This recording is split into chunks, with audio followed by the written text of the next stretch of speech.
एक और अहम खबर दें आपको कि इलेक्ट्रिक के फ्यूल एडजस्टमेंट चार्जेस के खिलाफ दरख्वास्त की समाअत सिंध हाई कोर्ट ने हाफिज नईम को अपना मौक़िफ़ खुद पेश करने की इजाज़त दे दी। फ्यूल एडजस्टमेंट चार्जेस के बायस शहरी मुश्किलात का शिकार हैं। हाफिज नईम की जानिब से कहा गया कि मेरे अपने घर का बिल 53 रुपये फ़ी यूनिट पड़ रहा है।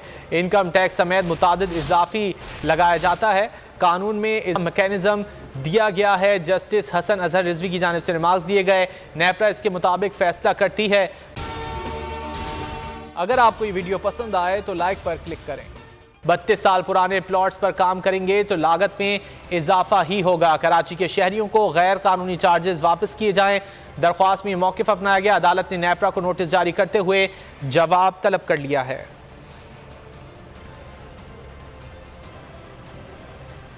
सबसे ज्यादा व्यूज, सबसे ज्यादा रील्स और सबसे ज्यादा रेटिंग के साथ बोल अब भी नंबर 1 पोजीशन पर बरकरार।